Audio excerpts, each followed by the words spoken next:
The ocean is vast and deep and full of mystery.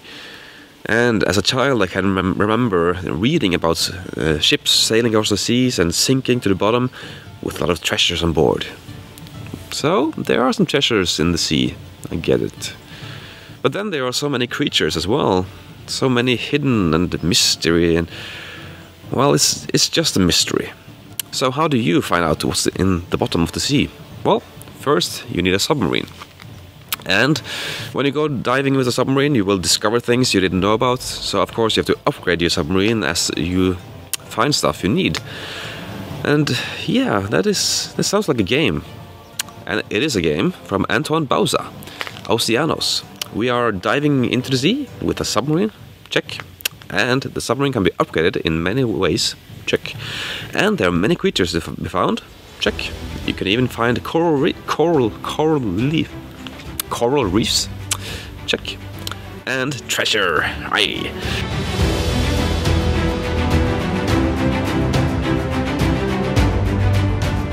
So the game is played in 3 rounds, and each round you go through a deck of cards, and the first round you take the surface level of the sea. The next round you take the deeper level, and the last round you go to the bottom of the sea. All the cards have basically the same stuff on them, like treasure, fishes, coral reefs, kraken eyes, and crystals and submarine upgrades. Now, all these things do different stuff, of course. Take for instance the submarine upgrade. To upgrade your submarine, you need to collect crystals. So you need to have at least a green or a yellow crystal, and then you have to have the submarine symbol on the later card, which make you able to upgrade the submarine from level 1 to level 2. If you want to upgrade to level 3, you will have to have a green and a yellow crystal before you add the submarine icon. But then you can upgrade from level 2 to level 3, which will considerably add value to your ship. For instance, treasure cards.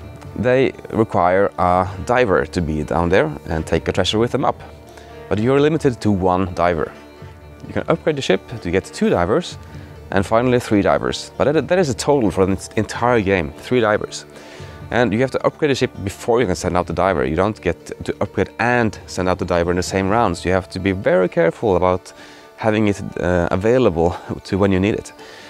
And the deeper the diver goes, the more treasure you can get. And then you can gamble by waiting to the lowest level to have the diver go on the bottom of the sea and take up all the treasure with him. But if you can't have a treasure in the bottom, he can't go down there. So you might have gambled for nothing. And then there is the coral reef, which at the end of the game, and only then, you score for the longest connected coral reef you have on your system, or on your display, I should say. And it can give you a lot of points, but if it's the only thing you go for, you probably won't get as many points as the other people. So it is a nice bonus to go for, but a bonus only. And then there are the creatures. You get scored for a variety of creatures in your display.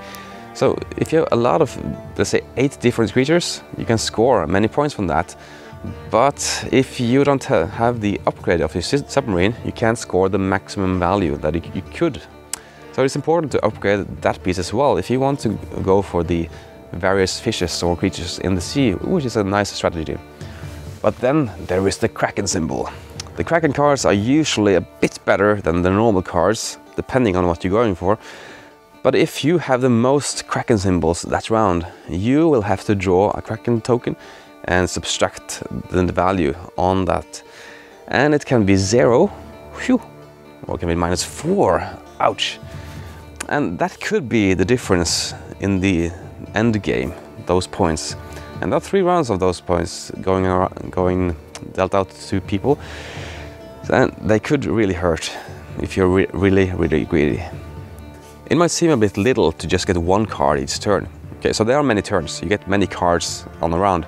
But you can also keep more cards if you just upgrade your submarine. Easy. You take these tokens and you put it on a card and you say, I'm going to have 2 cards this round, I'm going to keep 1, and instead of giving this to the captain or the star player, I'm going to keep it myself. So now you have 2 cards, you can even have 3 cards. And you spend these tokens on the card, and you put it on the display to show which cards you've used them on.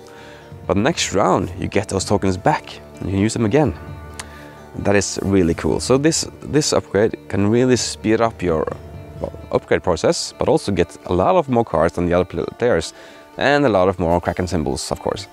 But this is a nice way to boost your acceleration of the upgrade process and just grab all you can. It doesn't cost anything either, because you get it back after the round. So just hurry up and upgrade your Submarine with this. So Oceanos is a nice game. It's a nice game.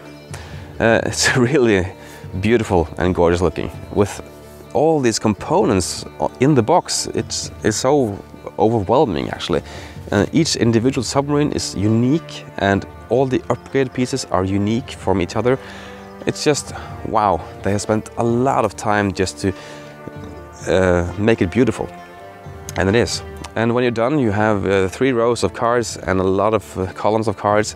It takes a lot of space on your table, so each player requires a lot of table space in this game, because you have the cards, and the Submarine, which is kind of big, and then you have the Submarine upgrade cards as well, and you need some playing space also. So this game takes a lot of space, but it looks gorgeous. So the game is a big box game, and it looks really big as well with the components and stuff. And when you play it, it's so simple. It's just, I feel kind of cheated by the simplicityness of the game. I was expecting a bit more, I guess. The game has a big box, as I said, and I was kind of underwhelmed by the simplicityness of the system.